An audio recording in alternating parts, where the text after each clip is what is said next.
baba. Shikaraba sotorobo shayala baba. Rekabra sekelebo shandala baskaria. Rekabra sekelebo shayala baba. Shikaraba yorubo sataraba. Oya baba. Oya baba shikaraba yorubo sataraba. Shikaraba yorubo sataraba. Ora baba. Yekarama shikaraba yorubo sataraba. Koria baba. Sharaba baba. Sharaba baba. Keria baba shikaraba yorubo sataraba. Koria baba. Rekabra sekelebo shandala baskaria. Koria baba. Shikaraba yondurubu satarabaha. Uraba shikaraba yondurubu satarabaha. Uraba shikaraba yondurubu satarabaha. Shikaraba yondurubu satarabaha. Uria baba. Shikaraba yondurubu sakaria baba. Shikaraba yondurubu satarabaha. Rekabra sekelebo shatarabaskaria. Rekabra sekelebo shatarabaskaria. Shikiria baba. Shikaraba kuria baba. Rekabra sekelebo shatarabaskaria baba. Shikaraba kuria baba. Rekabra sekelebo shatarabaskaria. Shikabu yakabu. Yekaraba suturubu shayara baba. Rekabra suturubu shakaria baba. Rekabra sekelebo shatarabaskaria. Rekabra sekelebo shatarabaskaria. Uraba shikaraba yurubu satarabaha. Hallelujah. Shikaraba baba. Sharaba baba. Yekaraba shikaraba yurubu satarabaha. Kuria baba. Shikaraba kuria baba. Shikaraba baba. Shakaraba baba. Shikaraba yurubu satarabaha. Kuria baba. Shikaraba kuria baba. Rakabra sekelebo shatarabaskaria baba. Shikaraba suturubu shayaraba. Alléluia. Nous allons remercier le Seigneur. Nous allons dire Dieu merci de ce que nous sommes en vie, il prend soin de nous. Nous allons lui dire merci. Éternel mon Dieu, nous te bénissons. Nous te disons merci Seigneur de ce que tu prends soin de nous. Tu veilles sur nous, tu veilles sur nos familles, tu veilles sur nos enfants. Éternel Dieu, nous te remercions, nous sommes devant toi ce soir. C'est parce que tu l'as voulu ainsi. Dans ta souveraineté, tu l'avais décidé et tu nous gardes, tu nous protèges. C'est pourquoi ce soir encore, Seigneur, nous voulons t'élever. Nous voulons t'élever, ô Dieu, notre Père. Nous voulons te donner toute la gloire. Car toi seul mérites l'honneur. Toi seul mérites la gloire. Toi seul est digne d'être élevé. Père, nous ne sommes rien sans toi. C'est toi qui nous donnes de la valeur. C'est toi qui nous relèves quand nous sommes tombés. C'est toi qui prends soin de nous. Nous nous abandonnons entre tes saintes mains, Yahweh. Nous nous abandonnons entre tes saintes mains, notre Père. Laisse que par ton Saint-Esprit, Seigneur mon Dieu, tu viennes rafraîchir nos âmes. Tu viennes rafraîchir nos cœurs. Papa éternel, mon Dieu, que ton esprit prenne le contrôle. Que ton esprit Saint prenne le contrôle de nos vies, de ce lieu, de nos bouches, de tous nos départements, de tous les départements de nos vies. Prends le contrôle, cet esprit. Oh Seigneur mon Dieu, nous te remercions. Nous te disons merci pour le sang de Jésus. Le sang de Jésus qui a coulé à la croix, a coulé pour notre liberté. Le sang a coulé pour que nous soyons appelés des affranchis. Le sang a coulé pour que nous soyons appelés enfants de Dieu. La Bible dit que nous avons reçu le pouvoir d'être devenus des enfants. Merci de nous faire appartenir à ta famille céleste. Yahweh, merci. Merci de faire de nous un sacerdoce royal. Nous qui n'étions rien, tu as fait de nous un peuple. Éternel, merci. Merci pour ce que tu as fait. Merci, éternel Dieu, mon Père. Dieu de gloire, nous te bénissons. Dieu de gloire, tu es tout pour nous. Seigneur, laisse que ton nom soit béni. Que ta parole vivante et efficace trouve nos cœurs ce soir. Quand tu as dit, je vous donnerai un cœur de chair, un cœur capable, Seigneur mon Dieu, d'entendre ta parole et de recevoir tes injonctions. C'est pourquoi, Seigneur mon Dieu, nous venons devant toi, Seigneur, appeler ton sang, engager ton sang dans toutes, Seigneur mon Dieu, les issues de notre être. Oh Seigneur, que ton sang parle pour nous. Le sang qui parle mieux que le sang d'Abel. Que ce sang neutralise nos ennemis. Que ce sang neutralise les sorciers, les marabouts, les féticheurs qui sont en train de faire des sacrifices. Oh Dieu, que ton sang les neutralise et neutralise leurs œuvres. Papa éternel, mon Dieu, nous prions que ton nom soit sanctifié. Nous prions que ton nom soit béni. Nous bénissons ton nom, Yahweh. Nous élevons ton nom, Jésus. Car toi seul est digne. Mon âme bénit l'Éternel. J'ai dit à mon âme bénit l'Éternel. Et n'oublie aucun de ses bienfaits. Reconnais que l'Éternel t'a fait du bien. Reconnais qu'il te garde en vie. Reconnais qu'il prend soin de toi. Oh mon âme bénit l'Éternel. Et n'oublie aucun de ses bienfaits. À la gloire du Père, du Fils et du Saint-Esprit. Au nom de Jésus, nous avons prié. Alléluia. Mon âme bénit le Seigneur. Et mon esprit magnifie son nom. Car la mort n'a pas pu le retenir. Même dans le tombeau, Jésus est Seigneur. Même dans le tombeau, Jésus est Seigneur. Mon âme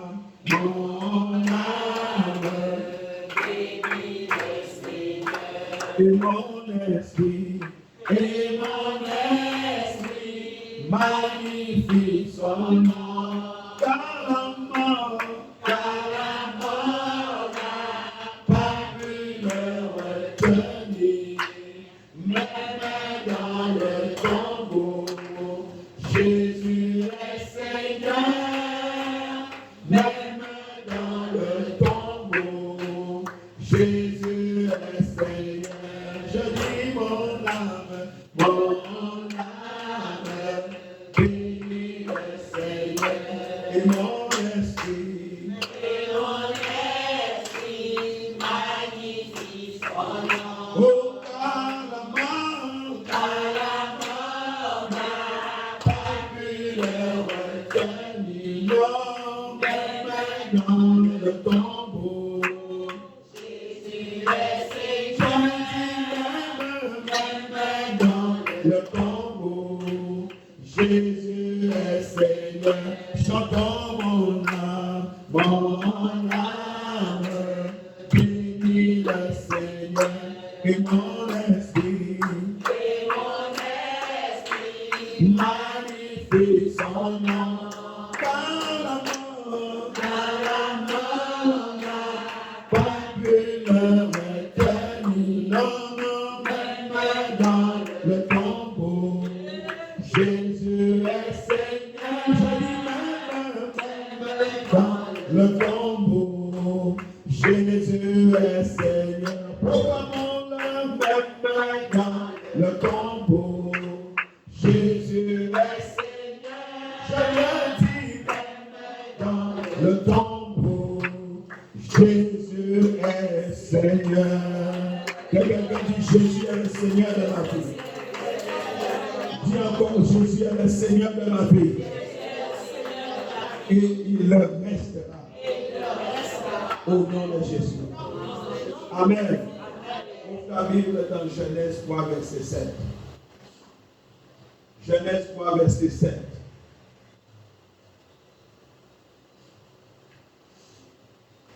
Alléluia.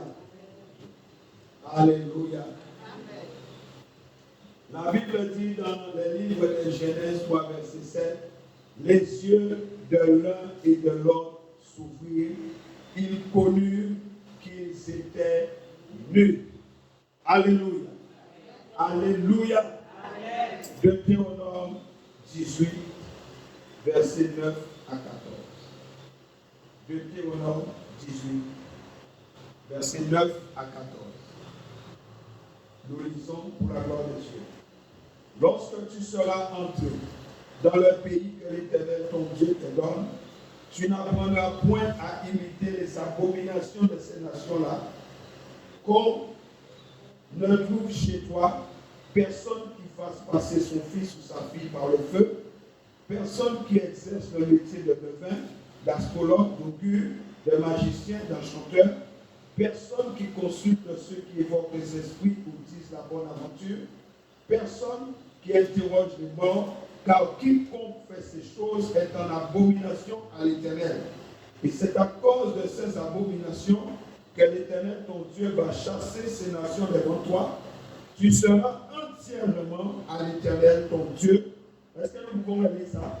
Tu seras entièrement à l'Éternel, ton Dieu, car ces nations que tu chasseras écoutent les astrologues et les devins, mais à toi, l'Éternel, ton Dieu, ne le permet pas. Dis avec moi, à moi, l'Éternel ne le permet pas. Dis encore, à moi, l'Éternel ne le permet pas.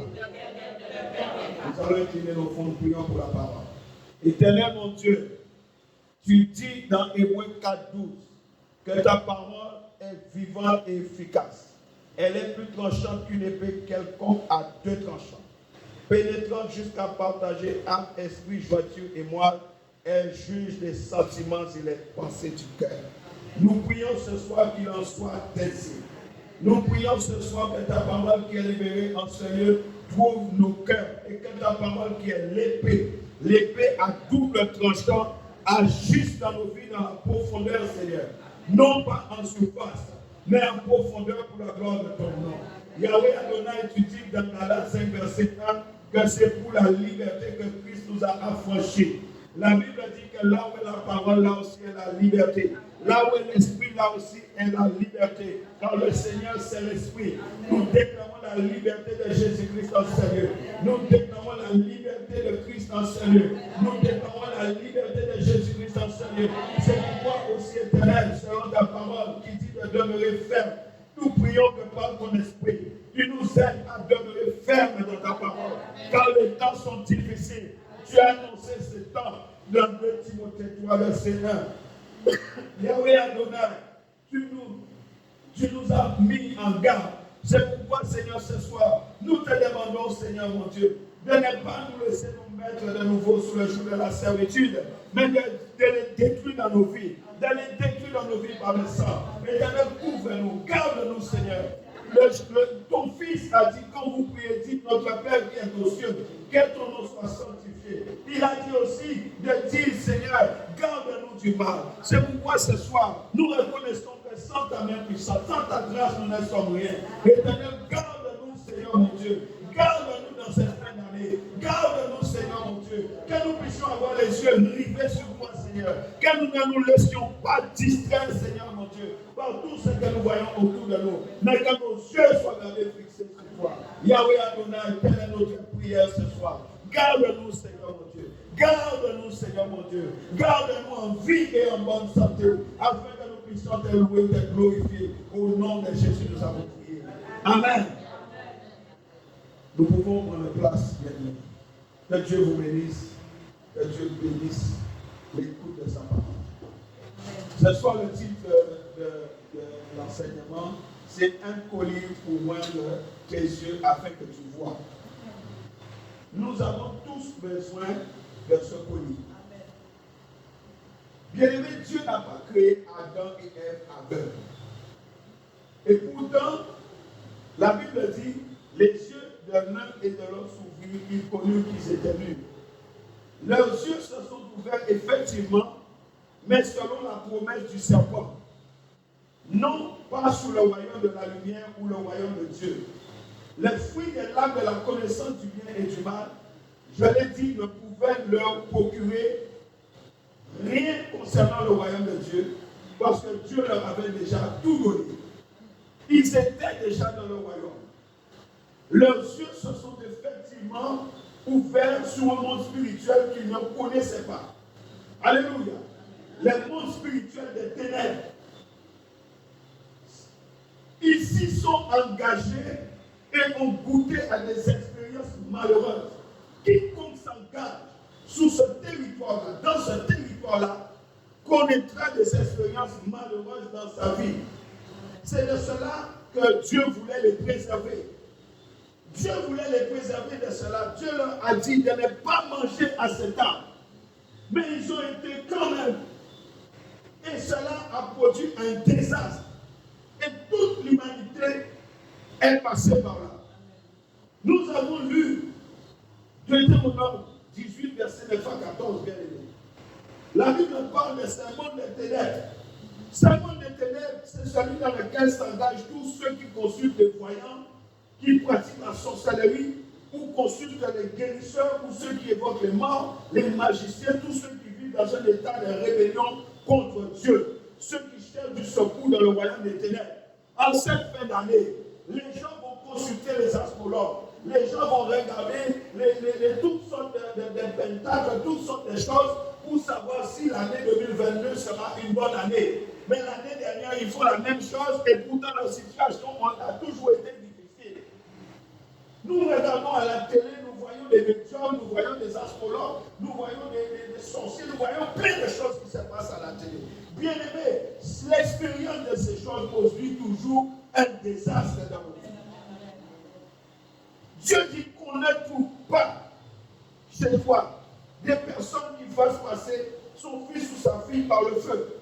Combien de sacrifices nous avons fait dans cette fin d'année? Combien de sacrifices? Des gens qui consultent les voyants, qui pratiquent la sorcellerie, les magiciens, tous ceux qui vivent dans un état de rébellion contre Dieu. Dieu dit qu'on ne trouve pas cela. Personne qui exerce le métier de devin, d'astrologue, d'augure, de magicien, d'enchanteur. Personne qui consulte ceux qui évoquent les esprits ou disent la bonne aventure. Personne qui interroge les morts. Il dit, tu seras entièrement à l'Éternel, ton Dieu. Dis avec moi, Éternel, mon Dieu, je m'offre pleinement à toi. Dis encore, Éternel, mon Dieu, je déclare ce soir m'offrir à toi sans réserve. J'ai dit sans réserve. Au nom de Jésus. Considérons ces pratiques bien-aimées que les Deutéronomes nous donnent. Un des 20, c'est une personne qui prétend découvrir ce qui est caché. C'est quelqu'un qui prétend prédire l'avenir par des moyens qui ne relèvent pas d'une connaissance naturelle ou ordinaire. L'astrologue, c'est une personne qui pratique l'art de prévoir le destin des hommes par l'étude des influences supposées des astres. L'augure, c'est une personne qui observe certains signes afin d'en tirer des présages. Les magiciens, c'est une personne qui pratique l'art de produire des phénomènes inexplicables ou extraordinaires. Vous regardez à la télé maintenant, vous voyez à chaque fin d'année, on montre ça. Et les gens sont là par milliers, ils applaudissent. L'enchanteur, c'est une personne qui pratique la magie pour séduire quelqu'un. L'évocateur, c'est une personne qui a le pouvoir d'appeler ou de faire apparaître les esprits ou les démons par la magie. Le nécrologue, c'est une personne qui parle aux esprits des morts. Alléluia. En lisant 2 Thessaloniciens 2, verset 8 à 10. Dans ce contexte-là, nous lisons ce qui se passera au dernier jour de l'Antéchrist. Alléluia. L'Antéchrist sera capable de faire des grands prodiges. Mais selon ce passage, ce pouvoir viendra d'où? Alléluia. D'où viendra ce pouvoir de faire des grands prodiges? La Bible dit, 2 Thessaloniciens 2, verset 8 à 10. Et alors paraîtra l'impie que le Seigneur Jésus détruira par le souffle de sa bouche et qu'il anéantira par l'éclat de son avènement.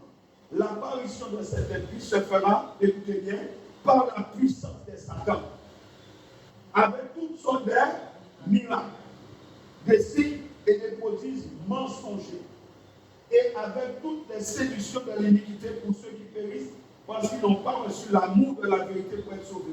Ils n'ont pas reçu quoi? Ils n'ont pas reçu quoi? L'amour de la vérité. Ils n'ont pas reçu l'amour de la vérité pour être sauvés. Alléluia. Bien-aimés, selon ces passages, nous voyons que le pouvoir de faire ces œuvres surnaturelles viendra de Satan. Satan fait tout pour empêcher à quelqu'un de croire en Jésus-Christ comme sauveur et Seigneur. Il fera tout. En plus, après que quelqu'un ait cru en Christ comme sauveur, il devient l'objet des attaques du diable. Alléluia. 2 Corinthiens 4, verset 3 à 4 nous dit, 2 Corinthiens, chapitre 4, verset 3 à 4. Si notre évangile est encore voilé, il est voilé pour ceux qui périssent, pour les incrédules dont le Dieu de ce siècle a aveuglé l'intelligence, afin qu'ils ne puissent pas briller la splendeur de l'évangile de la gloire de Christ qui est l'image de Dieu. Alléluia. Bien-aimés, ceux qui pratiquent les œuvres des ténèbres n'ont pas d'assurance de salut en Jésus-Christ. Vous entendez? Tous ceux qui pratiquent les œuvres des ténèbres n'ont aucune assurance de salut en Jésus-Christ. Mais le jugement éternel de Dieu en enfer, voilà ce qui les attend. Galates 5, verset 19 à 21. Nous connaissons ces passages. Galates nous dit, or les œuvres de la chair sont manifestes. Ce sont l'impudicité, l'impureté, la dissolution, l'idolâtrie, la magie, les inimitiés, les querelles, les jalousies, les animosités, les disputes, les divisions, les sectes, l'envie, l'ivrognerie, les excès de table, les choses semblables. Aujourd'hui, nous allons voir beaucoup d'excès de table. Les gens vont manger par méchanceté. Ils vont boire par mètre-cube. L'ivrognerie, les excès de table. Écoutez ce que la Bible dit. Je vous dis d'avance, comme je l'ai déjà dit, que ceux qui commettent de telles choses n'hériteront point le royaume de Dieu. Apocalypse 21, verset 8. Mais pour les lâches, les incrédules, les abominables, les meurtriers, les impudiques, les enchanteurs, les idolâtres et tous les menteurs, leur part sera dans les temps ardents de feu et de soufre, ce qui est la seconde mort. Alléluia.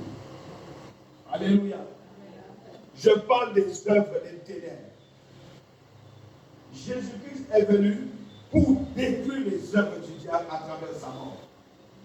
Hébreux 2, versets 14 et 15 nous dit, ainsi donc, puisque les enfants participent au sang et à la chair, il y a également participé lui-même, afin que par la mort, il anéantit celui qui a la puissance de la mort, c'est-à-dire le diable, et qu'il délivra tous ceux qui, par crainte de la mort, étaient toute leur vie retenus dans la servitude. Alléluia. Bien-aimé, le Fils de Dieu apparut afin de détruire les œuvres du diable. Voilà pourquoi il faut se repentir du péché et de l'incrédulité. Il ne faut pas rester dans le péché. Il ne faut pas rester dans l'incrédulité. Il faut se repentir du péché et de l'incrédulité. Acte 3, 19 nous dit, repentez-vous donc et convertissez-vous pour que vos péchés soient effacés, afin que des temps de rafraîchissement viennent de la part du Seigneur. Il dit encore, dans Acte 19, versets 18 à 20, plusieurs de ceux qui avaient cru venaient confesser et déclarer ce qu'ils avaient fait. Et un certain nombre de ceux qui avaient exercé les arts magiques, ayant apporté leurs livres, les brûlèrent devant tout le monde. On en estima la valeur à 50 000 pièces d'argent. C'est ainsi que la parole du Seigneur croissait en puissance et en force. Voilà pourquoi j'ai dit que le temps est venu pour l'Église de sortir, d'aller prêcher les âmes. Le temps est venu d'aller prêcher l'Évangile pour aller sauver ces personnes. Il y a eu des aspects de la repentance que l'on trouve dans ce passage de Acte 19. Un renoncement complet et final. Ils ont renoncé aux œuvres des ténèbres. Si c'est nécessaire, ils ont fait le renoncement d'une manière publique. Et la Bible dit que cela avait un grand prix, puisque la parole de Dieu croissait en puissance et en force. Romains 5 nous dit, mais Dieu prouve son amour envers nous, en ce que lorsque nous étions encore des pécheurs, Christ est mort pour nous. Dis Christ est mort pour moi. Dis encore Christ est mort pour moi. Dis je le sais, il est mort pour moi. C'est pourquoi la Bible dit, si tu confesses de ta bouche le Seigneur Jésus, et si tu crois dans ton cœur que Dieu l'a ressuscité des morts, tu seras sauvé. Car c'est en croyant du cœur qu'on parvient à la justice, et c'est en confessant de la bouche qu'on parvient au salut. Dites Amen. Amen. La Bible dit qu'à quiconque invoquera le nom du Seigneur sera sauvé. Voilà pourquoi, si nous savons que dans notre famille, Quelqu'un n'a pas encore cru en Jésus comme son sauveur et Seigneur personnel. S'il n'a pas fait ça, il n'a pas encore pris la décision la plus importante de sa vie. Alléluia. La décision la plus importante de ta vie, c'est le jour où tu as donné ta vie au Seigneur. Si cette personne ne s'est pas repentie de ses péchés, de son incrédulité pour croire en Jésus-Christ, comme Seigneur et Sauveur personnel, bien aimé, la personne n'a pas pris de décision plus importante que ça. Mais en prenant cette décision, Jésus-Christ le délivre de la puissance des ténèbres. Dites Amen. Voilà pourquoi la Bible dit dans Colossiens 1, 12 à 13, rendez grâce au Père qui vous a rendu capable d'avoir part à l'héritage des saints dans la lumière. Dis avec moi, Seigneur, Dieu de gloire, je te remercie de m'avoir donné part à l'héritage des saints dans la lumière. Merci de m'avoir rendu capable d'avoir cet héritage. Merci de m'avoir délivré de la puissance des ténèbres. Merci de m'avoir transporté dans le royaume du Fils de ton amour. Je te rends grâce, Seigneur. Je te rends grâce, mon Père, au nom de Jésus, ton Fils. Amen. Amen. Amen. Bien-aimé, la recommandation de Dieu pour le croyant est claire. Il faut que les croyants ne participent plus aux œuvres des ténèbres. Alléluia. Quand le Saint-Esprit parle, il dit se séparer, ne pas toucher et se purifier. Dans 2 Corinthiens 6, versets 14 à 17, c'est ce que l'Esprit de Dieu dit. Il dit, ne vous mettez pas avec les infidèles sous un joug étranger. Car quel rapport y a-t-il entre la justice et l'iniquité? Ou qu'y a-t-il de commun entre la lumière et les ténèbres? Puis je suis lumière. Je n'ai rien à voir avec les ténèbres. La Bible dit quel accord y a-t-il entre Christ et Bélial? Ou quelle part a le fidèle avec l'infidèle? Quel rapport y a-t-il entre le temple de Dieu et les idoles? Car nous sommes le temple du Dieu vivant. Comme Dieu l'a dit, j'habiterai et je marcherai au milieu d'eux. Je serai leur Dieu et ils seront mon peuple. C'est pourquoi, écoutez bien ceci, sortez du milieu d'eux et séparez-vous, dit le Seigneur. Ne touchez pas à ce qui est impur et je vous accueillerai. Sortez, séparez, ne pas toucher et se purifier. Dites Amen. Il n'est pas correct pour un croyant de participer aux cérémonies traditionnelles où on fait les sacrifices des ancêtres, où on essaie de communiquer avec les morts. Ce n'est pas normal et ce n'est pas correct, ce n'est pas juste. Lorsque quelqu'un meurt, la Bible est claire. Il y a une séparation de l'âme et du corps. Au moment de la mort, l'âme est transportée instantanément vers l'une des deux places, soit au ciel, soit en enfer. Ça veut dire que les esprits de nos parents morts ne sont plus sur la terre. Alors faire des cérémonies traditionnelles, ça n'a absolument aucun sens. Alléluia. Ça veut dire que les esprits de nos parents morts ne sont plus sur la terre, ni reconnaissants de ce que nous faisons. Ton papa qui est mort ne sera pas reconnaissant parce que tu as fait une cérémonie traditionnelle.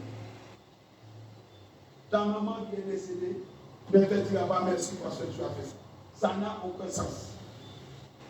Si quelqu'un offre un sacrifice à ses ancêtres, selon la Bible, il offre ce sacrifice au démon. Est-ce que vous êtes avec moi? 1 Corinthiens 10, verset 19 et 20. Que dis-je donc? Que la viande sacrifiée aux idoles est quelque chose? Ou qu'une idole est quelque chose? Nullement. Je dis que ce qu'on sacrifie, on le sacrifie à des démons et non à Dieu. Vous entendez? Or, je ne veux pas que vous soyez en communion avec les démons. Toutes ces choses-là, ce sont des communions avec des démons. Alléluia. Alléluia. Que dit la parole de Dieu aux chrétiens par rapport aux œuvres des ténèbres?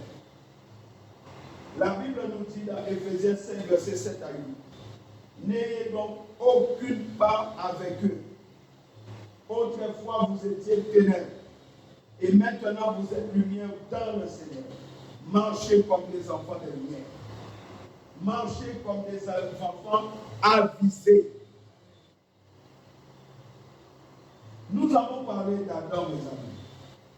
La nature de Dieu qui leur donnait leur identité les a quittés. Parce que nos yeux se sont ouverts, non pas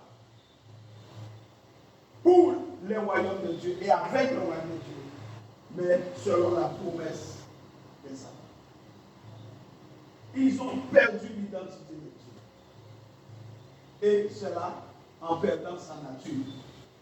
À la place, ils ont reçu une nouvelle nature, la nature de celui qui les a dominés, la nature de celui qui les a trompés, la nature de celui qui les a séduits, celle du père du mensonge, autrement dit, une nature de ténèbres, des morts, puisque la mort est entrée en eux, une nature rebelle à Dieu, une nature d'indépendance avec le désir d'être autonome face à Dieu.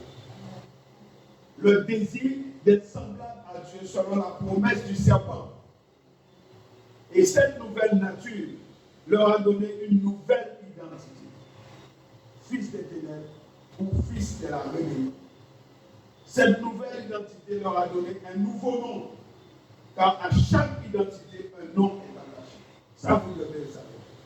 Si ton identité change, ton nom d'identité change. Est-ce que vous me comprenez? Est-ce que vous me suivez? Ça veut dire que lorsque les gens servent le puissant des ténèbres, leur nature change en fonction de ce qu'ils servent.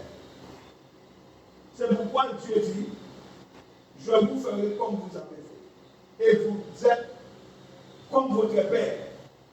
Jésus a dit, vous avez pour père le diable.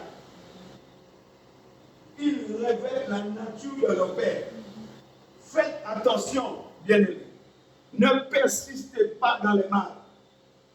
Parce que vous prenez la nature du mal. Et nous savons que le mal, c'est le diable. Si vous persistez à faire le mal, votre identité va changer. Et vous allez prendre l'identité de celui que vous servez au travers du mal que vous faites. Est-ce que vous comprenez ce que je dis? Leur nouveau nom, le voici. Le voici. Pécheur, fils de la rébellion. C'est-à-dire ceux qui pêchent et qui transmettent leur nature de pécheur à leurs descendants. Vous avez vu les voyants, les sorciers, les féticheurs, ils ont toujours des couilles, des bols, des bagues, des choses qu'ils transmettent à quelqu'un d'autre pour passer les mandats. Alléluia. Cette nouvelle identité leur a donné un nouveau nom, car à chaque identité, un nom est attaché. Ceux qui se révoltent ou se rebellent. Autre conséquence, la mort est entrée en eux. D'abord au niveau de l'esprit, pour gagner l'âme et le corps. Et cette séparation de Dieu, ou mort spirituelle, les a amenés et nous conduit nous aussi à la mort physique. Ils sont devenus sans patrie, apatrides, orphelins, vagabonds, puisqu'ils ont été chassés du jardin d'Éden. Et la présence de Dieu, je l'ai dit, la présence de Dieu les a quittés. Aujourd'hui, vous allez à l'église catholique, vous trouvez des voyants qu'on appelle chrétiens. Vous trouvez des sorciers qu'on appelle chrétiens. nous avons été créés en 3 parties. Esprit, âme et corps. Notre esprit, de la même nature que Dieu, nous permet d'entrer en relation avec Dieu. Et c'est là que se tient la présence de Dieu dans notre vie. Alléluia. Notre âme, c'est le siège de notre personnalité. C'est là que se trouve notre volonté, nos émotions, notre intelligence, nos pensées. L'âme nous donne ainsi la possibilité de rentrer en relation avec nos semblables. Notre corps, ou encore la partie visible de notre être, avec les sens, représente l'enveloppe ou la maison de notre esprit et de notre âme. Et ce corps nous donne la possibilité de toucher le monde physique, d'exprimer de la tendresse. Alléluia. Alléluia. Bien-aimé, lors de la désobéissance d'Adam et Ève, j'ai dit que la présence de Dieu s'est retirée. Leur esprit est devenu vide, sans vie. Dieu avait donné à l'esprit un rôle de locomotive. Un rôle de locomotive à notre être. Vous savez, dans un train, c'est de la locomotive que émane toute la puissance. Parce que la locomotive tire. Notre âme et notre corps tiennent le rôle de wagon. Dans un wagon, il n'y a pas de puissance. La puissance de Dieu se trouve dans ton esprit. Dans les wagons, il n'y a pas de puissance. Est-ce que nous sommes ensemble? Alléluia. Les wagons sans locomotive restent immobiles. C'est pourquoi nous sommes maintenant si souvent gouvernés par nos sens, nos émotions. Nous nous dirigeons comme un bateau sans gouvernail parce que nous refusons d'écouter notre esprit régénéré. Alors nous sommes sans boussole, sans capitaine. La Bible dit dans Ésaïe 55, verset 6, nous étions tous errants comme des brebis. Pourquoi? L'esprit était vide. Nous étions errants comme des brebis, chacun suivait sa propre voie. Les wagons déroulaient sur les rails sans locomotive. Les bateaux naviguaient sans capitaine. Adam et Ève ont changé de père. Ils sont devenus fils et filles de celui que Jésus appelle le père du mensonge. Celui qui a été meurtrier dès le commencement. Celui en qui il n'y a pas de vérité. Ils ont reçu sa nature, la nature de Satan lui-même. Leur rebelle contre Dieu, l'adversaire de Dieu. Tous ceux qui trafiquent dans les œuvres des ténèbres sont des rebelles, des adversaires de Dieu. Ce ne sont pas tes amis.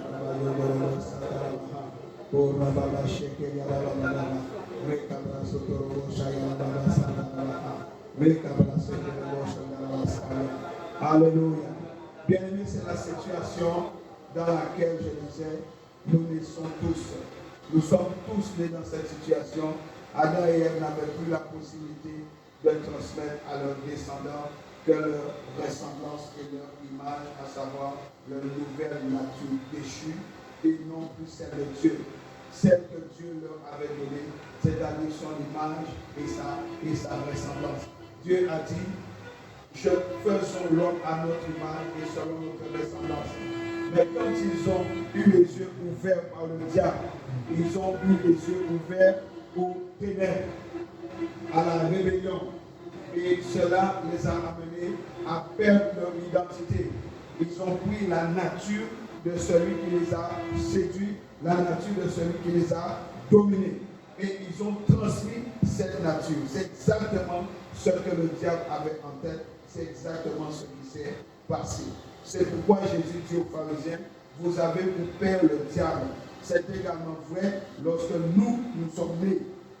Mais Jésus, par sa grâce, a permis que nous, par le pouvoir de sa mort et sa résurrection, nous avons reçu le pouvoir de devenir enfants de Dieu. Gloire à Dieu. De nos parents, nous ne recevons plus que la vie physique, c'est-à-dire la nature adamique, celle héritée d'Adam ou leur nature déchue, pécheresse, qui devient la nôtre. Quand nous sommes nés de nos parents, nous avons reçu la nature physique, mais nous avons aussi reçu la nature adamique. C'est pourquoi Jésus a dit ça. Quand Adam et Ève ont perdu la nature de Dieu, la présence de Dieu, la communion, la gloire de Dieu qui les revêtait, les a quittés. Ils sont devenus nus. Est-ce que vous me comprenez? Est-ce que vous me suivez? Dès qu'ils ont pris la nature du diable, ils avaient perdu la présence. Ils avaient perdu tout. Et ils sont devenus nus. Pour parer à cette situation, qu'est-ce que Dieu va faire? Eux, ils se sont rendus compte qu'ils avaient perdu quelque chose. Alors, ils se sont cousus des feuilles de figuier pour s'en faire des ceintures. Les feuilles représentent nos œuvres charnelles, nos tentatives de rafistoler nos vies, nos tentatives de pouvoir réparer les choses pour nous donner une bonne conscience. Nous voulons nous donner une bonne conscience et nous essayons de réparer les choses en prenant les feuilles de figuier. Rafistolage. Alléluia. Parce que notre conscience nous accuse. Quand on parle de devenir nu, ça signifie être dépouillé. C'est la mort. C'est ce qui est arrivé à Adam et Ève après avoir perdu la gloire de Dieu. Dépouiller signifie enlever une peau. Ils ont été, c'est comme si on leur avait enlevé la peau. Dépouiller, vous avez vu des fois, on enlève la peau du cabri, on récupère pour faire des tambours. C'est ça, enlever une peau de agneau, se retrouver nu, dénudé, se retrouver sans protection, sans identité. Ils avaient perdu toute apparence d'origine. Ils étaient nus. La gloire avait été enlevée. Et c'est ça que le diable veut te faire. Jésus dit, je leur ai donné ma gloire afin qu'ils voient ma gloire dans Jean 17. Mais le diable veut nous dénuder. Il veut nous faire perdre cette gloire. Et si tu perds cette gloire, tu perds la communion avec Dieu, tu perds la présence de Dieu. Bien-aimé, tu te retrouveras nu. Alléluia. Alléluia. Sans protection, sans identité.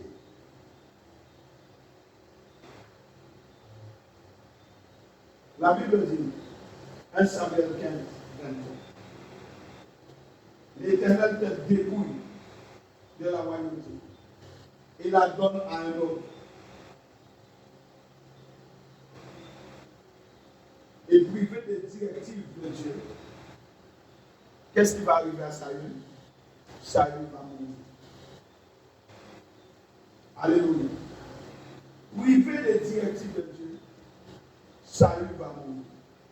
Bien-aimé, écoutez-moi attentivement. Quand il n'y a plus la gloire, est-ce que je peux parler à vous? Quand il n'y a plus la gloire, la présence aimante de Dieu disparaît. Je répète, quand il n'y a plus la gloire, la présence aimante de Dieu disparaît. Alléluia. C'est le plus grand dépouillement que puisse connaître un homme, un être humain. Avoir expérimenté la gloire de Dieu, en être revêtu comme un manteau et en être dépouillé comme l'agneau de sa peau. C'est le plus grand dépouillement, la plus grande tragédie qu'un homme puisse connaître. Adam et Ève sont devenus comme une ville fortifiée sans muraille. La muraille s'est retirée. La muraille a été abattue. la muraille n'a plus de protection. Et si nous n'avons plus de protection, qu'est-ce qui va se passer? Nous sommes à la merci de l'ennemi. Nous devenons des proies faciles. La Bible dit dans Romains 3, 23, quand tous ont péché et sont privés de la gloire. Tous ont péché et sont privés de la gloire. Bien-aimé, si tu as péché, ne reste pas dans le péché. Car le péché te prive de la gloire. Plus tu vas rester dedans, plus tu vas témoigner de la gloire. Le péché nous prive de la gloire de Dieu. Alléluia. Et je dis, la gloire de Dieu, c'est notre protection. C'est pourquoi Jésus dit, je leur ai donné ma gloire, je leur ai donné ma protection, je leur ai donné mon identité. Si tu perds la gloire, tu perds ton identité. Tu perds la présence de Dieu. Et le travail du péché, c'est d'enlever la gloire. Et ainsi, nous devenons nus. Dieu dans sa bonté, béni soit l'Éternel. Quelqu'un dit béni soit l'Éternel. Dieu dans sa bonté et sa miséricorde. Vous savez, Dieu est un Dieu de miséricorde. Vous savez que Dieu est bon. Dieu n'est pas pas. Dieu dans sa bonté et sa grande miséricorde, il va dépouiller des animaux afin de réaliser des manteaux de peau. Des manteaux de peau animal pour couvrir la nudité d'Adam et Ève et en revêtir ensuite. Ils avaient été dépouillés comme un agneau qui avait perdu sa peau. Dieu tue un agneau, il prend sa peau, il met son cœur. C'est l'image de Jésus qui allait venir. Dieu exerce sa justice et après, en les chassant du jardin d'Éden, oui. Mais Dieu a été obligé de se détourner d'eux à cause de l'odeur de mort qu'il dégageait. Vous comprenez? Il dégageait une odeur de mort. Et Dieu s'est détourné. La rébellion et la désobéissance dégagent un parfum de mort. Comme celle qui régnait dans la maison de Simon le Lépreux. La désobéissance, la rébellion, ça sent la mort. Dieu ne respirait plus son parfum de vie en eux. Dieu marchait dans les jardins avec eux. Dieu parlait avec eux. Mais quand ils ont commis la désobéissance, ça sentait la mort. Dieu ne respirait plus cette bonne odeur de vie. Ils sont devenus orphelins, rejetés en quelque sorte, abandonnés, coupés de Dieu, étrangers pour l'éternité, ainsi que leurs descendants, c'est-à-dire nous. Bénis son Éternel qui nous a rachetés. Le sang de ces animaux a coulé, a coulé, a coulé. Ouvre ainsi la voie du sang qui allait venir du ciel. Je parle du sang de l'agneau. Je parle du sang de l'agneau de Dieu dont Dieu nous offre aujourd'hui de nous revêtir pour nous couvrir de son manteau de gloire à nouveau. Aujourd'hui, bien-aimés, nous avons un manteau, non pas un manteau d'un agneau que Dieu a tué, mais cet agneau-là, c'est l'agneau, son propre fils qu'il a tué, afin de nous donner son manteau comme vêtement de gloire. Oh, j'allais comprendre que tu allais dire amen, j'allais comprendre que tu allais acclamer le Seigneur pour ça.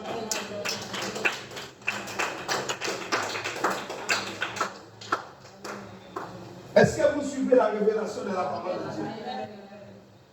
J'ai dit cet agneau-là, le sang de l'agneau de Dieu a coulé.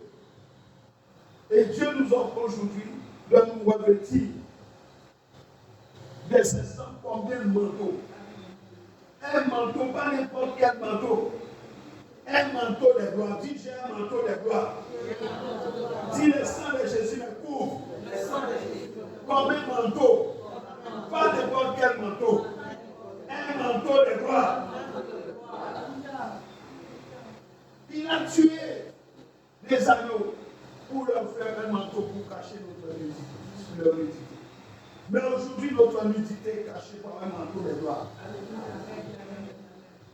C'est pourquoi tu dois toujours engager le sang sur ta vie. Aujourd'hui, tu portes ce manteau de gloire. C'est pourquoi tu ne dois pas souiller ton manteau. Lorsque tu pêches, ne reste pas dans les péchés. Parce que les péchés salissent les manteaux. Les péchés tachent les manteaux. Reviens vite, parce qu'il y a que le sang de Jésus qui enlève les tâches. Amen. Alléluia. Amen. Alléluia. Amen. Est-ce que nous sommes ensemble? Amen. Oh, gloire à Dieu. Nous devons comprendre notre situation par rapport à Dieu. Prenons un exemple. J'ai vu mon fils avec ses amis dans un troupeau de brebis.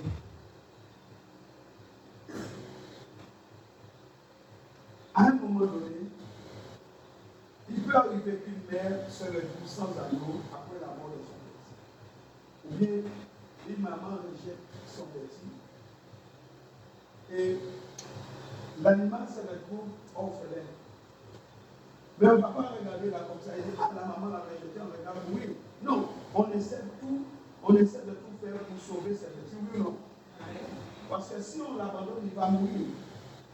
Et on va essayer de faire adopter ce petit orphelin par une mère sans petit. Une mère qui a perdu son petit, et voilà que notre maman rejette l'autre petit. On prend ce petit, on essaie de faire adopter à l'autre maman ce petit. Parce qu'il faut le sauver. Alléluia. Mais ce n'est pas aussi simple.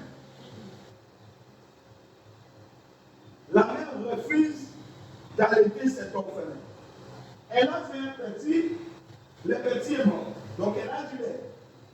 Mais l'autre maman à côté rejette son petit et on veut que ce petit-là allaite la maman qui a perdu son petit. Mais ce n'est pas une mince affaire. Parce qu'en fait, la mère refuse d'allaiter son petit qui est mort. Écoutez-moi bien. Une mère reconnaît son petit à son odeur.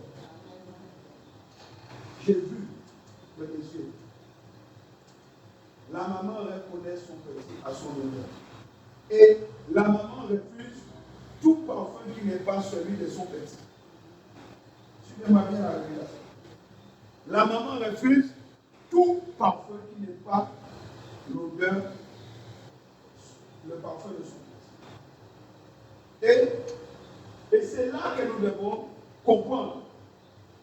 Et c'est là que nous devons comprendre le travail du berger. Est-ce que vous êtes avec moi? Amen. C'est là que nous devons travailler, comprendre le travail du berger pour sauver cet agneau de la mort. Parce que le rôle du berger, c'est de sauver l'agneau de la mort. Amen. La maman refuse parce qu'elle ne prend pas l'odeur de son petit. Mais nous ne pouvons pas regarder et laisser mourir. Le berger doit sauver ses petits. Alléluia. Amen. Alléluia. Amen. Il va sauver l'agneau de la mort, dépouiller le petit qui est mort.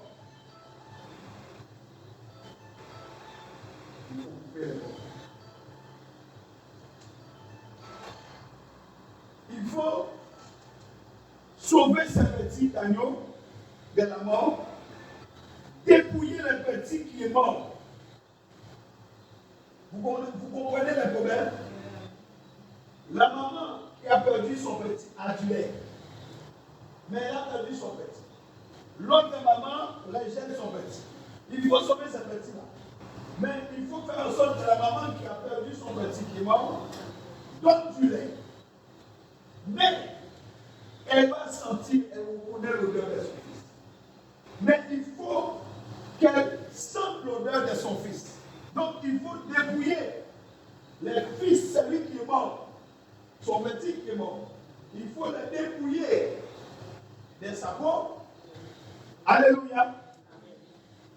Dépouiller le petit qui est mort et revêtir de sa peau l'autre petit qui a été rejeté, qui est orphelin, afin de le présenter à la mère. Parce que la mère, elle va faire quoi? Elle va renifler. Il l'odeur du Fils. Elle reconnaît ainsi l'odeur de son petit. Et en reconnaissant l'odeur de son petit, qu'est-ce qu'elle va faire? Elle va l'allaiter. Et en l'allaitant, elle va l'adopter. Et en l'adoptant, elle va les sauver de la mort et le petit va pouvoir. Est-ce que tu peux acclamer?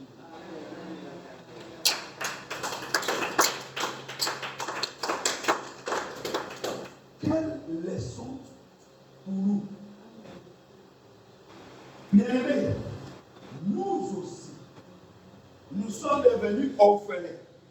Parce que la Bible dit que nous ne connaissions pas Dieu. Sur le plan spirituel, nous sommes devenus, nous étions des orphelins. Nous avons été créés par Dieu qui nous a mis au monde. Oui ou non? Comme ces petits agneaux, nous avons été l'objet d'une grossesse d'amour. Dieu nous a engendrés à cause de son amour. Dans son cœur, faisons l'homme à mon image. Nous allons faire l'homme à notre image selon notre ressemblance. Alléluia. Il nous a désirés personnellement. Dis Dieu m'a désiré. Dis Dieu me désire personnellement. Dis Dieu m'aime. Il nous a désirés chacun personnellement. Alléluia. Ne t'inquiète pas, Jésus t'aime. Il nous a désiré chacun personnellement afin d'avoir une relation d'amour avec nous. C'est la condition pour recevoir la vie. La Bible nous apprend qu'avant la désobéissance et la rébellion, nous avons été coupés de Dieu, éloignés de lui, chassés de sa présence, comme les brebis qui chassent tout intrus, ne leur rappelant pas l'odeur de leur tête. Alléluia. Alléluia. Nous aussi, nous avons perdu le parfum de Dieu. Le parfum de son appartenance. Et nous en subissons toutes les conséquences. Et quand on regarde pour revenir à ce petit agneau, sa destinée, sans cette adoption-là, c'est la mort, oui ou non? Parce qu'il ne peut pas se sauver lui-même. Pour qu'il soit sauvé de la mort, il lui faut un intermédiaire. Il lui faut un médiateur. Il lui faut quelqu'un qui va plaider. Il lui faut un berger. Entre lui et la nouvelle maman, il faut qu'il y ait quelqu'un qui intercède. De même pour notre salut, il était nécessaire qu'un agneau sans défaut nous serve d'intermédiaire et meure. Nous aussi, nous sommes devenus orphelins, coupés de notre source de vie à cause du péché et destinés à la mort éternelle. Alléluia. Alléluia. Et voilà pourquoi la Bible nous dit maintenant, à cause de notre intercesseur magnifique, notre souverain sacrificateur, à cause du paraclet, à cause de Jésus, à cause du sang de la croix, Dieu dit de nous, nous sommes une bonne odeur. Amen. Attends, nous sommes une bonne odeur de Christ. Une odeur qui conduit à la vie pour certains, une odeur qui conduit à la mort pour d'autres.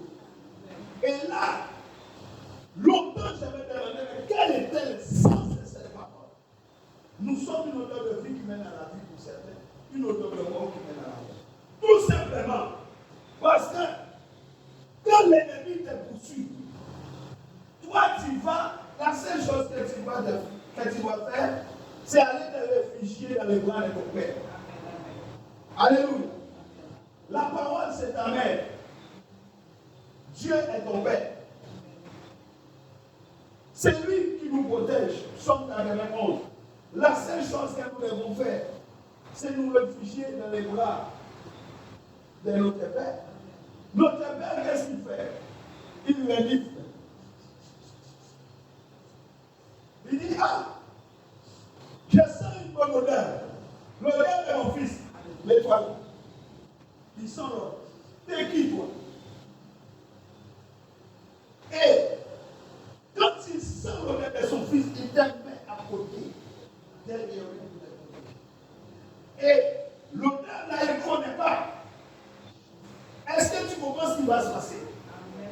Emmenez un petit devant un maman avec des enfants, vous allez comprendre de quoi il parle. La maman va les culbuter avec ce coup de poing pour le tuer. Parce qu'elle ne reconnaît pas cette odeur. Maintenant, c'est son fils qui arrive. Elle laisse ses enfants arrêter. Mais aucun autre ne peut aller danser ma mère pour un dîner. Bien-aimé. Oh my God, est-ce que quelqu'un me suit ici? Or, nous avons les laits de la parole quand nous sommes bébés. Quand nous sommes enfants, nous pouvons aller prendre les laits de la parole. Nous pouvons grandir. Après, nous prenons le pain. Quand nous devenons des hommes et des femmes matures, nous prenons le pain. Nous sommes bien nourris. Nous sommes bien protégés. Pourquoi? Parce que Dieu aime l'odeur de Christ. Amen. Voilà pourquoi tu dois garder ce parfum. Tu dois avoir cette odeur. Lorsque Adam et Ève ont perdu cette odeur, ils ne sentaient plus l'odeur de vie. Ils avaient une odeur de mort qui mène à la mort. Alors les émotions négatives qu'ils ne connaissaient pas avant sont rentrées dans leur vie. La peur est entrée. La honte est entrée. La culpabilité est entrée. L'accusation est entrée. L'angoisse est entrée. L'amertume est entrée. La dépression est entrée. La peur de la mort est entrée. Le rejet est entré. Ils ont connu l'accusation dans leur conscience. La bénédiction de Dieu les a quittés. Et ils ont reçu en retour la malédiction. Bien-aimés, écoutez-moi. C'est dans la bénédiction qu'elle se tenait leur identité. La bénédiction se présente comme un véhicule qui transfère notre identité. Elle enracine et établit l'identité. Elle nourrit et fortifie notre identité. Elle protège notre identité. Elle libère notre identité. Si nous perdons la bénédiction de Dieu, l'identité donnée par Dieu nous quitte. Voilà pourquoi Dieu nous dit, choisis la vie afin que je te bénisse. Si nous perdons sa bénédiction, la malédiction remplace. Il n'y a pas de neutralité. C'est soit la bénédiction, soit la malédiction. Soit les mondes malicieux, soit les mondes péchés. Est-ce que vous me comprenez? Est-ce que nous sommes ensemble? Adam et Ève avaient perdu l'odeur. Dieu ne sentait plus cette odeur qu'ils connaissaient dans les jardins. Ils avaient une odeur des morts, une odeur des rebelles, une odeur. Dieu ne connaissait pas cette odeur. Dieu ne pouvait pas supporter cette odeur. Voilà pourquoi les feuilles de figuier ne pouvaient pas suffire. Dieu va tuer les animaux. Dieu va leur donner un vêtement pour leur montrer quelle odeur il est.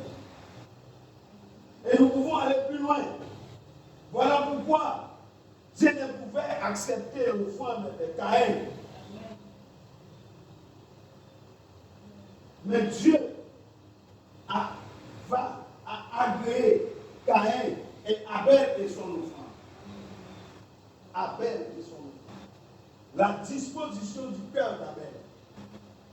et l'offrande de l'agneau a rappelé à Dieu l'auteur de son fils qui allait prophétiquement mourir à la croix. Ce que Jésus est en train de nous dire, c'est que tu ne peux pas venir devant Dieu avec ton odeur. Nous ne pouvons pas venir dans la présence de Dieu avec notre propre odeur. Chaque fois que nous prenons notre propre odeur, nous sentons mauvais. Et aujourd'hui, beaucoup de chrétiens dans les églises sentent mauvais, très mauvais. Parce qu'il y a même qui disent qu'il ne faut pas invoquer les saints, qu'il ne faut pas plaider les saints, qu'il ne faut pas faire ceci, qu'il ne faut pas faire cela. Laissez-moi vous dire une chose. Il ne s'agit pas de nous. Vous comprenez ce que je dis? Je dis qu'il ne s'agit pas de toi et moi. Il s'agit du sang qui a coulé à la croix. Jésus a dit, Père, tout est accompli. Et Dieu a validé. Et il a reçu un nom qui est au-dessus de tous les noms. Et il est assis à la droite du Père. À cause de ce qu'il a fait. Ce n'est pas à cause de toi. Ce n'est pas nous. Mais c'est lui. Parce que tout ce que nous pouvons avoir, toutes les bénédictions, tous les bienfaits du sang sont cachés en Christ. C'est pourquoi Éphésiens nous dit, en lui nous avons, en lui nous sommes, en lui nous avons été. Tout ce que nous pouvons être, notre identité, notre valeur, tout ce que nous pouvons avoir, tout ce que nous pouvons être, tout ce que nous pouvons désirer se trouve en Christ. Hors de lui, il n'y a rien. Je veux que vous compreniez cela. Hors de Christ, nous sommes foutus. Hors de Christ, nous sentons mauvais.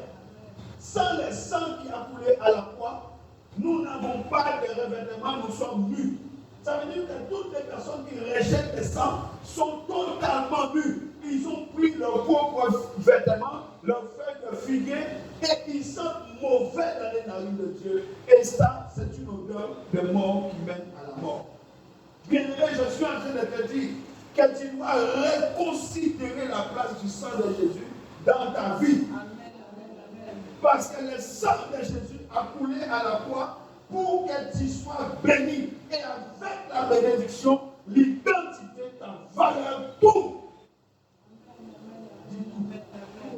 Dis encore tout. Dis encore tout. Tu rejettes le sang. Tu as tout rejeté. La bénédiction les a quittés. Et ils ont reçu la malédiction. Tous ceux qui ne sont pas sous le sang sont aussi sous la malédiction. Parce qu'il n'y a qu'un sang de Jésus qui est notre revêtement de gloire. Amen, amen. Ça, c'est un message qu'il faut prêcher. Les sangs, les revêtements de gloire. Et montrer comment le sang de Jésus est vraiment un revêtement de gloire. Parce que sans le sang, tu n'es rien. Sans le sang, tu n'as pas d'identité. Sans le sang, tu sens mauvais. Amen.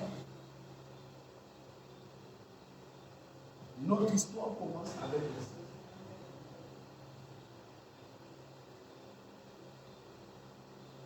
Le péché en nous oblige Dieu à détourner son regard de nous. Le sang de Jésus, 1 Jean 5, verset 7 à 9, nous dit qu'il est fidèle et juste quand nous confessons nos péchés pour nous pardonner. Et le sang de Jésus pour nous purifier de tout péché. Pour nous purifier. Et il dit encore qu'il enlève nos transgressions et il est gênant. Il oublie ça. Quand nous sommes couverts par le sang, Dieu voit le sang. Il voit d'abord le sang. C'est pourquoi il n'est pas rentré là où se trouvait Israël, dans Exode 12, parce qu'il dit, je verrai le sang et je passerai outre. Là où il n'y a pas le sang, c'est la mort. Là où il n'y a pas le sang, c'est la malédiction. Mais quand il voit le sang, c'est la bénédiction qui rentre. Le sang était sous les linteaux des portes, des maisons. Les pères étaient bénis, mais dehors, alors la mort vous vient. Bien-aimé, si tu n'es pas sous le sang en cette fin d'année et toute l'année qui arrive, là, si tu ne restes pas sous le sang, tu risques d'avoir de gros problèmes. Quelqu'un m'entend? Quelqu'un m'entend? Si tu ne restes pas sous le précieux sang, si tu ne portes pas ton vêtement de gloire, tu auras des problèmes. C'est moi qu'Apocalypse dit, ceux qui avaient leur vêtement blanc qui n'avaient pas sali leur roi. Ils n'avaient pas sali leur roi. Ils avaient nettoyé leur roi dans le sang. Il y a quel sang qui nettoie ces vêtements? Parce que ce n'est pas un vêtement, n'importe quel vêtement. C'est un revêtement de gloire. Le sang de l'agneau de Dieu. Dieu nous a donné de nous revêtir de son manteau de gloire. Dis merci Jésus. Dis encore merci Jésus pour ce manteau de gloire. Voilà pourquoi, étant orphelin, il peut te nourrir. Étant orphelin, il peut t'allaiter. Étant orphelin, il peut te donner sa parole. Étant orphelin, il peut te prendre soin de toi, te guérir. Étant aveugle, il peut te donner la vue. Étant malade, tu peux recevoir la guérison. Pourquoi? Parce que les bons bergers prennent soin de ses brebis. Amen. Il prend soin de ses brebis. Nous étions orphelins. Mais à cause de l'odeur, nous avons été sous le sang. Et le sang nous a ramenés dans une odeur que Dieu connaît. Mais à cause d'Adam, nous avions une odeur de mort. Nous sentions mauvais.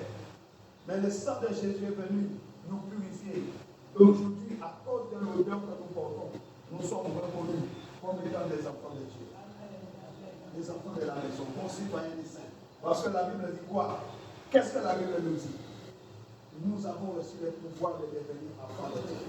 C'est-à-dire des enfants qui sont reconnus par le Père. Ton Père t'a reconnu. Tu n'es pas un bâtard. Amen. Tu es reconnu au ciel. Tu es connu au ciel comme étant un enfant de Dieu. Tu es reconnu. Voilà pourquoi tu ne dois pas rester dans le péché. Voilà pourquoi tu ne peux pas rester longtemps dedans. Voilà pourquoi ton cœur ne peut pas être rempli d'amertume. Ton cœur, ça c'est le vieil homme, ça c'est l'ancien, ça c'est Adam, ça c'est la nature adamique avec les feuilles de figuier. Mais tu dois être fils de ton père. Le fils de ton père, c'est celui qui est sous le sang. Tu es sous le sang. L'odeur que tu dégages est une odeur de vie qui mène à la vie. Tu ne peux pas rester dans cette odeur nauséabonde. Voilà pourquoi tu ne peux pas avoir comme meilleur ami qui mort. Tu ne peux pas avoir comme meilleur ami qui mort. Quelle relation il y a entre Christ et les sorciers, Christ et les féticheurs, Christ et les défunts, Christ et l'astrologue? Il n'y a pas. La vie et la mort ne peuvent pas cohabiter ensemble. Alléluia. Alléluia. Alléluia. La lumière et les ténèbres ne peuvent pas cohabiter. Voilà pourquoi, étant lumière, c'est à nous d'aller les sauver. Ces orphelins-là, ces orphelins qui sont dans le monde, c'est à nous de leur montrer comment ils peuvent être nourris par une mère qui va les alimenter. Mais nous devons leur dire, pour que tu sois reconnu par nos pères amants, il faut que ton odeur change. Parce que si maman te renifle, si notre mère te renifle, et sans l'odeur de la maman qui t'a rejeté, tu vas avoir des problèmes avec moi. Donc il faut que tu prennes une odeur que maman connaît. L'odeur de son fils qui est mort à la croix. Tu dois prendre cette odeur-là. Et c'est à partir de cette odeur-là que tu sauveras ta vie. Mais tant que tu portes l'odeur du diable, l'odeur du mensonge, l'odeur de la rébellion, l'odeur des sorciers, tu ne pourras pas monter à la bergerie. Dans la bergerie, il n'y a que ceux qui ont l'odeur de Christ. Acclamez Seigneur.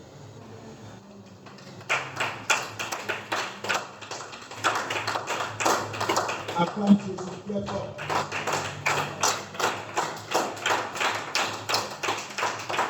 Alléluia. On va s'élever. On va s'élever. Je ne sais pas quel est ton odeur aujourd'hui. Mais ce que je sais, c'est que Christ est mort à la croix pour que nous ressuscitions son odeur.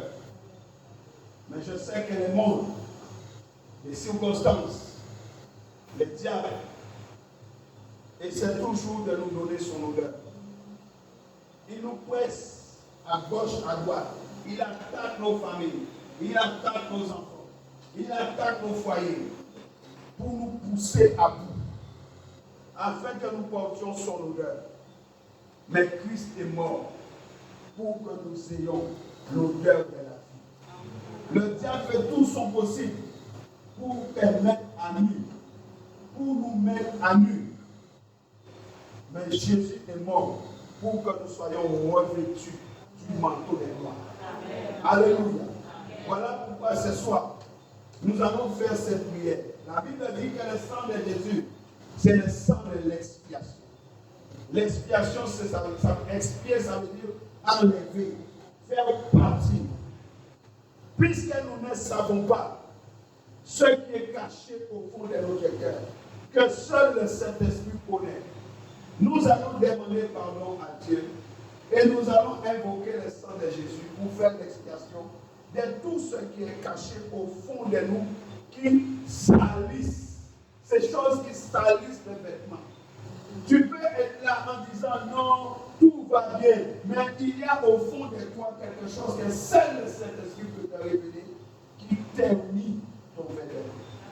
Nous allons faire une prière de repentance et nous allons dire au Saint-Esprit, sonde-nous, sonde-nous, descends dans les profondeurs de nos entrailles, ne nous épargne pas, révèle-nous toutes choses cachées depuis le sein de notre mère, depuis avant notre naissance, puisque tu dis que tu nous as connus avant que nous venions au monde. Nous te prions, sonde-nous, descends, révèle-nous les choses cachées, afin que nous puissions confesser ces choses.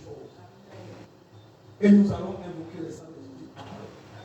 Commence à prier maintenant. Demande au Saint-Esprit d'aller fouiller dans les profondeurs, de descendre dans les entrailles, de fouiller, de descendre, que tu sois un livre ouvert devant lui. Saint-Esprit de Dieu, nous avons certainement au fond de nous des choses cachées depuis le sein de nos mains, des choses qui sont enfouies en nous que nous ne connaissons pas. Saint-Esprit de Dieu, nous te demandons de descendre dans les profondeurs. Va dans les profondeurs de nos cœurs, sonde-nous, sonde nos cœurs, sonde nos reins. Nous ne voulons rien te cacher. Nous ne voulons pas te dissimuler des fautes, des péchés, Seigneur. Nous te demandons de descendre. Tu es l'épée de l'Esprit. Tu as l'épée de l'Esprit qui est la parole de Dieu. Nous remettons l'épée de l'Esprit entre tes mains. Descends dans les profondeurs. Viens partager, Esprit, avec quoi je me tue au mal. Viens juger les sentiments de nos cœurs. Viens juger nos émotions. Descends dans les profondeurs. Descends dans les profondeurs. Descends dans les profondeurs. Révèle-nous des choses cachées. Des choses qui sont enfouies en nous. Qui peuvent nous empêcher de voir ta gloire. Toutes ces choses qui sont cachées. Toutes ces choses que l'ennemi a dissimulées. Depuis le sein de nos mères. Depuis le sein de nos parents. Toutes ces choses qui sont cachées à l'intérieur de nous. Qui perturbent nos vies. Qui cherchent à nous détruire. Qui salissent nos vêtements. Saint-Esprit de Dieu descend. Saint-Esprit de Dieu descend. Descend avec l'épée. Descend avec le feu. Descend en profondeur. Descend en profondeur. Nous te le demandons. Nous voulons rien te cacher. Nous refusons de cacher nos vies. Nous refusons de dissimuler quoi que ce soit. Car tu nous connais mieux que nous-mêmes. C'est toi qui nous as créés. C'est toi qui nous as créés. Descends dans les profondeurs. Descends dans les profondeurs. Nous te le demandons. Nous nous soumettons à toi. Nous te laissons faire. Nous nous abandonnons entre tes mains. Sonde nos cœurs. Sonde nos âmes. Sonde-nous, Esprit de Dieu. Révèle tout ce qui est caché dans les profondeurs. Mets-les à nu. Mets-les dehors. Mets-les à nu. Au nom de Jésus-Christ de Nazareth. Que quelqu'un dise amen. Maintenant, tu vas invoquer le sang de Jésus. Tu vas prendre, engager le sang. Moi, j'aime bien prier comme ça. Je n'ai pas invoqué le sang seulement, mais je dis j'engage le sang. Engager, ça veut dire c'est ma garantie. Le sang de Jésus est une garantie. Ça ne peut pas rater. Nous allons engager le sang de Jésus dans nos cœurs, dans nos vies. Et le sang va enlever tout. Que le sang de Jésus enlève tout. Nous allons faire l'expiation par le sang. Commence à prier, prends le sang et demande au Seigneur que son sang nettoie ta vie. Saint-Esprit de Dieu, nous t'avons demandé de sonder les profondeurs. Mais la Bible nous dit que lorsque nous confessons nos péchés, tu es fidèle et juste pour nous pardonner. Et le sang de Jésus de nous purifier. C'est pourquoi nous te demandons pardon pour nos fautes, nos transgressions. Nous te demandons pour tout péché caché à l'intérieur de nous. Nous te demandons pardon pour toutes choses, Seigneur, que nous ne connaissions pas, que nous ignorions, mais qui étaient cachées à l'intérieur de nous, que tu nous as révélées. Si tu as permis que nous puissions confesser ce soir, c'est parce que tu le veux. C'est pourquoi, Seigneur mon Dieu, nous te demandons pardon. Nous nous répandons, Seigneur, pour nos transgressions, notre rébellion, notre désobéissance, les rejets, Seigneur, la méchanceté, l'hypocrisie, toutes ces choses qui sont cachées à l'intérieur de nous. Nous revenons vers toi te demander pardon. Nous revenons vers toi te demandons pardon pour les mauvaises pensées, les mauvaises attitudes, les mauvais comportements. Pardonnez-nous, Seigneur. Nous engageons ton sang. Que ton sang nous purifie. Que ton sang nous purifie ce soir. Que ton sang enlève nos iniquités. Que le sang qui a coulé à la croix nous lave.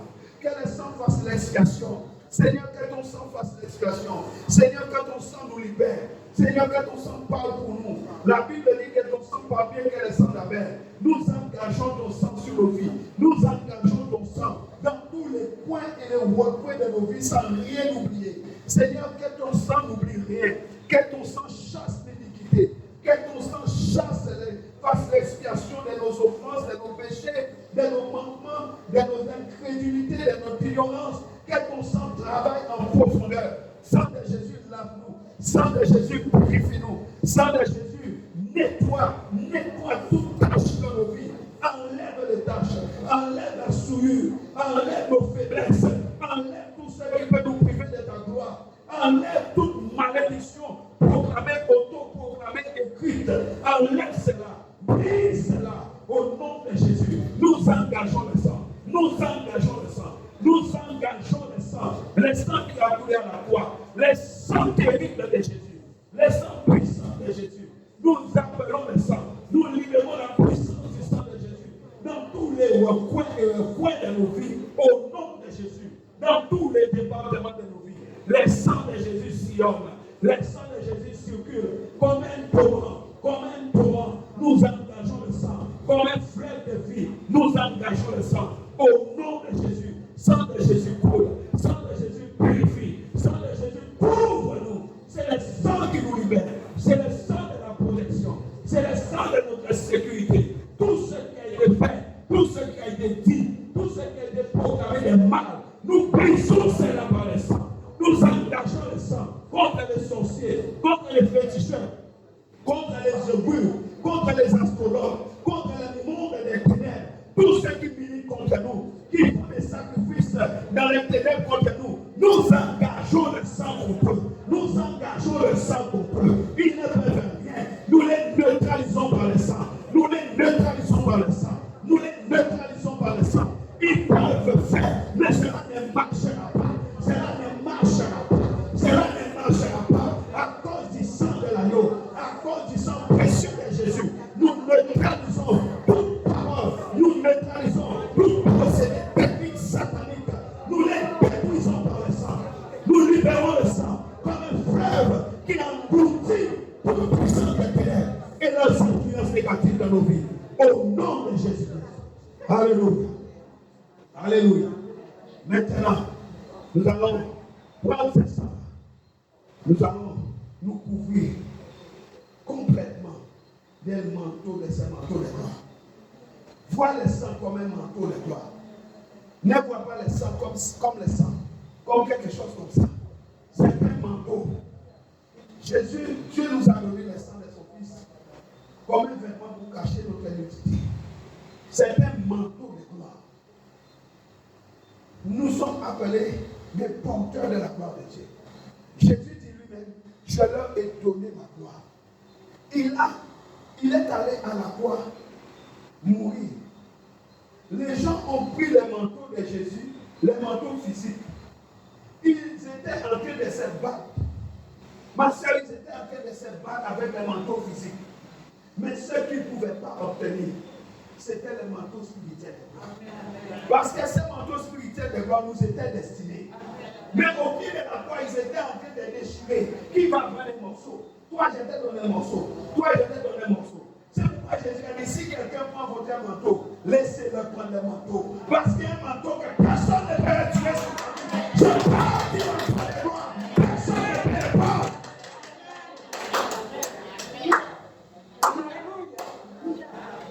On peut essayer d'être persécuté. On peut essayer de dire du mal de toi. Je m'en fous. Mais il y a un manteau que personne ne peut prendre. C'est le manteau pour lequel mon Seigneur a payé un prix. Les prix du rachat. Et il a dit, tiens, ça c'est pour toi, mon fils. C'est ce manteau-là. Mais tu dois avoir conscience de ce manteau.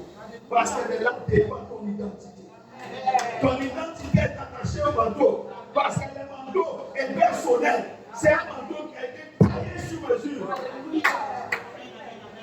Personne ne peut le toi. Lève les mains maintenant. Dis Seigneur, je reconnais que je n'avais pas conscience de la valeur de ces manteaux. Mais ce soir, avec ta parole, je reçois ta parole. Et avec cette parole, j'ai conscience de la valeur de ces manteaux. Le sang qui a coulé à la croix. Le sang de ton fils Jésus-Christ qui a coulé à la croix pour moi. C'est un manteau de valeur. C'est un manteau de valeur que j'ai reçu au prix du sang. C'est pas le prix du sang de Jésus. C'est pourquoi ce soir, ayant conscience, lève tes mains ma soeur. Ayant conscience de la valeur de ce manteau, j'ouvre ma main. Je lève mes mains vers toi en signe de reconnaissance pour la valeur de ce manteau. Parce que ce manteau est précieux. Ce manteau est puissant. Et c'est ce manteau qui détermine mon identité. Parce que ce manteau dit que je suis béni de toutes les bénédictions spirituelles. C'est pourquoi ce soir, je reconnais le manteau. Je reconnais le manteau de gloire. Je reconnais le manteau de gloire. Car ce manteau cache ma nudité. Ma nudité ne sera pas visible. Ma nudité n'est plus visible. Ma nudité n'est plus visible. Je ne prends pas le manteau de figuier. Mais je dis j'ai un manteau de gloire. Père Céleste, merci pour ce manteau. Commence à lui rendre grâce. Commence à élever la foi. Dis-lui merci pour ce manteau de gloire. Dis-lui merci pour ce manteau. Remercie Jésus pour ce manteau. Ce manteau de gloire. Un manteau de sécurité, de protection. Dis-lui merci. Remercie-le de tout ton cœur. Seigneur, merci. Merci pour ce manteau de gloire. Merci pour ce manteau de protection. Merci pour ce manteau de valeur. Merci parce que je suis béni à cause de ce manteau. Parce que ce que je suis, c'est à cause de ce manteau. Ce que je suis devenu, c'est à cause de ce manteau. Je suis béni. Je suis béni parce que j'ai une identité en Christ. Le sang de Jésus me détermine. Le sang de Jésus dit qui je suis. Je reçus par ce sang, je reçus par ce manteau de gloire le pouvoir de devenir enfant de Dieu. Je bénis l'Éternel. Mon âme bénit l'Éternel. Père très saint, je te rends grâce. Je te dis merci. Merci pour ce manteau de gloire. Merci pour ce que tu as fait. Que l'honneur, la puissance et la gloire te reviennent à jamais. À jamais. À jamais.